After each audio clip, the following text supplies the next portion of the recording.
Assalamualaikum warahmatullahi wabarakatuh. Halo sahabat dakwah, kembali lagi bersama saya Nurul Laili dalam program Kata Kajian Kita yang akan menemani sobat dakwah untuk beberapa waktu ke depan dengan tema yang relate nih dengan sobat dakwah. Hari ini kita akan ngobrolin gimana cara kita bisa memaksimalkan ibadah di bulan Ramadan atau all you can pray. Jadi apakah aktivitas atau kegiatan kita selama Ramadan ini sudah bernilai ibadah atau malah sebaliknya nih? Apa hanya melakukan kegiatan tanpa ada nilai ibadah atau sebaliknya? Jadi langsung saja, di sebelah saya sudah ada narasumber yang luar biasa bersama Ibu Dr. Nia Kurniati Syam DRA MSI. Beliau merupakan dosen sekaligus Wakil Dekan 2 dari Fakultas Dakwah Universitas Islam Bandung. Assalamualaikum Ibu. Waalaikumsalam warahmatullahi wabarakatuh. Jadi kita akan ngobrol tentang gimana sih Bu kita di bulan Ramadan bisa memaksimalkan ibadah kita. Jadi kenapa nih kita harus memaksimalkan ibadah kita di bulan Ramadan? Baik, bismillahirrahmanirrahim. Assalamualaikum warahmatullahi wabarakatuh. Waalaikumsalam. Sahabat dakwah yang dirahmati Allah, sebagaimana kita ketahui kenapa kita harus memaksimalkan ibadah-ibadah pada bulan Ramadan.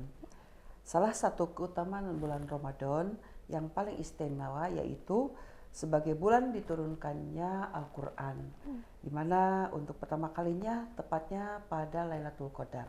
Lailatul Qadar ini adalah di mana Al-Quran turun, ya, di dalamnya itu momen yang sangat menjadi momen yang sangat penting untuk umat Muslim, karena Al-Quran itu adalah pedoman untuk hidup kita, gitu, ya.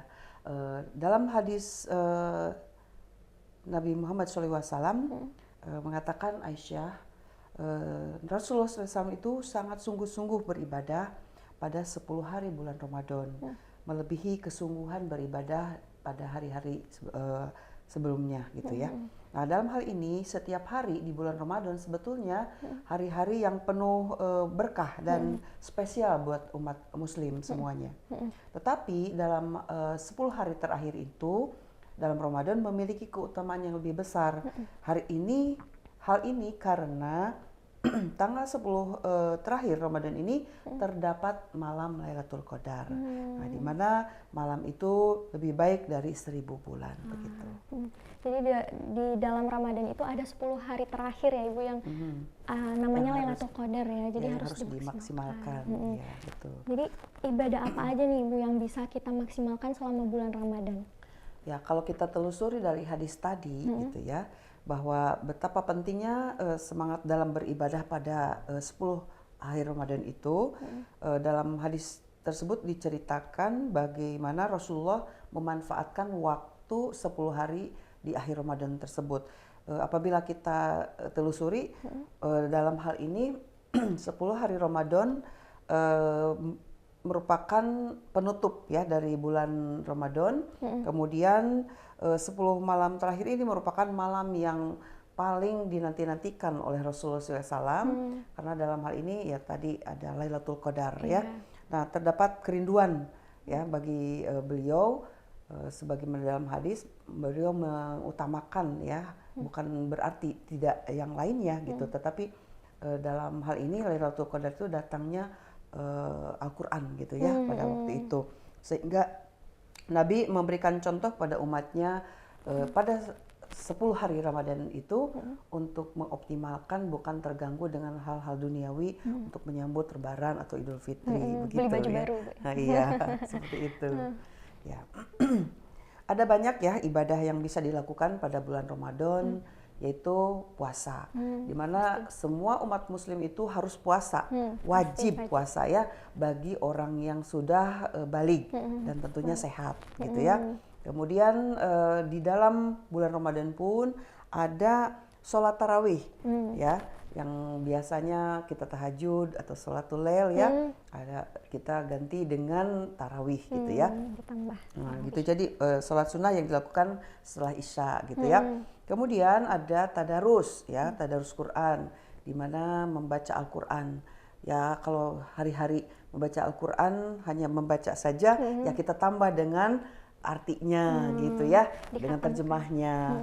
Kemudian kita lakukan juga sodakoh, ya kita lakukan sodakoh untuk apa? Sodakoh itu untuk misalnya contohnya gitu, sodakoh di bulan Ramadan memberikan takjil gitu ya, kemudian memberikan makan itu ya yang disunahkan. Kemudian iktikaf juga tidak ada di hari-hari yang lain kecuali 10 hari setelah Ramadan itu ya. Jadi dalam Ramadan itu 10 hari terakhir gitu ya, melakukan iktikaf. Dalam hal ini iktikaf bukan berarti harus di masjid terus-terusan, tapi mengoptimalkan di malam harinya, di siang harinya kalau tidak ada pekerjaan yang begitu penting, yaitu kita lakukan iktikaf. Nah, kemudian kita melakukan zikir dan doa serta baca salawat ya, kemudian berbuat kebaikan. Nah, itu juga dianjurkan meningkatkan kebaikan kepada sesama gitu ya. Kemudian malam-malamnya ibadah malam ya, ibadah malamnya itu qiyamul lail lah ya gitu ya dilakukan. Kemudian juga silaturahmi. Jangan lupa ya, karena bulan puasa tidur aja, karena tidurnya itu katanya orang puasa ibadah, tapi kan tidak seperti itu ya, tidur melulu. Kemudian zakat fitrah juga harus kita lakukan, karena apa? Zakat fitrah itu wajib hanya satu tahun sekali ya, karena bulan puasa itu. Jadi setiap jiwa harus mengeluarkan zakat ya.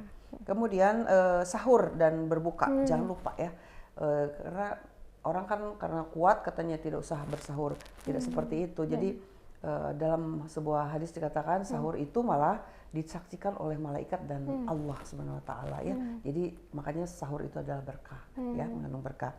Kemudian olahraga juga jangan lupa ya. Nah, itu juga jangan tidur terus, kemudian bisa lemas jadinya ya. Nah, jadi harus olahraga. Kemudian jangan lupa baca buku yang bermanfaat tentunya ya, begitu. Itu yang mungkin yang bisa dilakukan kegiatan-kegiatan mengoptimalkan dalam 10 hari Ramadan. Jadi kita di bulan Ramadan ini nggak cuma puasa aja Ibu ya, puasa, sholat, tapi ada beberapa kegiatan kayak yang cuma ada di Ramadan aja, kayak iktikaf, terus tarawih gitu, dan kita maksimalkan itu semua agar bernilai ibadah dan berkah gitu. Jadi sekarang nih Ibu, gimana cara kita tips dan cara agar Sobat Dakwah bisa meningkatkan kualitas aktivitas bahkan ibadah, tipsnya. Baik, ada tipnya ya untuk sahabat dakwah semua. Misalnya kalau ada libur di rumah ya optimalkan ya dengan sholat tepat waktu. Kalau di kampus juga sama, ya pokoknya dimanapun kita berada ya kita sholat tepat waktu, upayakan gitu ya. Kemudian selain sholat tepat waktu, membaca Al-Quran ya, membaca Al-Quran di mana aja membaca Al-Quran bisa kok ya, tidak berat gitu ya membaca Al-Quran. Dan jangan lupa membaca Al-Quran itu dengan terjemahnya. Coba di dalam 1 tahun ini cobalah dioptimalkan atau diupayakan gitu ya, bukan hanya membaca saja gitu ya, tilawah saja, tapi coba dimaknai apa sih dalam isi Al-Quran itu gitu ya. Kemudian juga memperbanyak doa dan memohon ampunan, karena setiap manusia ya ada hal-hal yang kesalahan ya, kekhilafan gitu ya. Kemudian doa ya, kita punya cita-cita, ayo mumpung bulan puasa kita optimalkan pahala-pahalanya, kemudian berkah-berkah dari doa-doa yang akan kita dikabulkan oleh Allah Subhanahu wa taala ya gitu. Kemudian juga berzikir ya. Nah, itu juga berzikir itu bukan berarti zikir membaca zikir, tetapi bagaimana mengingat Allah Subhanahu wa taala dimanapun kita berada, dan supaya kita menjadi optimal gitu ya, keberadaan iman kita, dan itu adalah salah satu cas untuk kita ya dalam hal ini. Mengingat Allah ya. Kemudian banyak juga sedekah ya. Sedekah itu bukan berarti karena mahasiswa tuh katanya, aduh Bu, karena mahasiswa jadi tidak bisa untuk bersedekah. Tetapi dalam hal ini, sedekah itu kan bukan hanya uang, bukan hanya makanan, tetapi kebaikan-kebaikan lain itu bisa menjadi sebuah sedekah ya. Senyum pun ya Ibu ya. Ya, itu paling mudah ya, paling mudah. Tetapi sebetulnya kata orang senyum itu sulit. Soalnya dia tidak mengasih senyum katanya. Jadi kita kalau ini senyum aja itu sudah sedekah ya, menyenangkan orang lain itu sedekah. Nah, kemudian jangan lupa membaca buku untuk kisah-kisah Rasul, kisah-kisah tokoh yang bermanfaat supaya kita terinspirasi. Itu yang membuat kita menjadi lebih baik lagi lah mungkin ya ke depannya.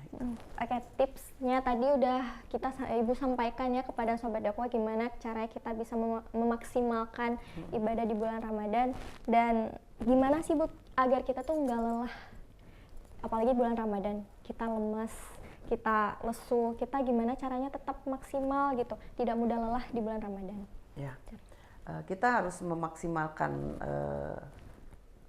amalan-amalan Ramadan, refresh dulu terhadap bagaimana menghadapi Ramadan gitu ya. Karena kalau kita menghadapi Ramadan dengan senang hati, dengan bahagia dan keberadaannya itu kita ahlan wa sahlan dengan Ramadan, insya Allah kita akan memaksimalkan atau kita akan tune in hatinya dengan niat-niat yang betul-betul karena senang dengan menyambut Ramadan ini gitu.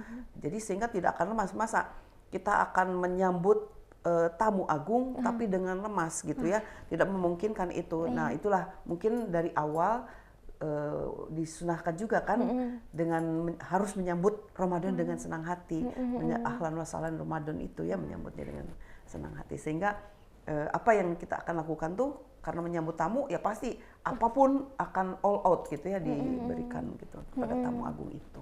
Jadi kita harus senang gitu dengan keberadaan Ramadan yang datang gitu, dengan keberkahannya gitu. Ibu, kita menyadari bahwa banyak berkah yang bisa kita ambil dalam bulan Ramadan. Betul, ya. Mungkin Masya Allah ya Ibu, mungkin ada closing statement buat sobat dakwah yang ada di rumah. Ya, sahabat dakwah yang dirahmati Allah, mudah-mudahan kita bisa memaksimalkan bulan puasa ini dengan baik ya. Tadi sudah disebutkan tip-tipnya, kemudian kita optimalkan kedatangan atau melakukan hal-hal yang positif dalam Ramadan ini. Kita berdoa supaya Allah selalu melindungi kita dan kita amal ibadahnya diterima oleh Allah Subhanahu wa taala. Amin, Masya Allah.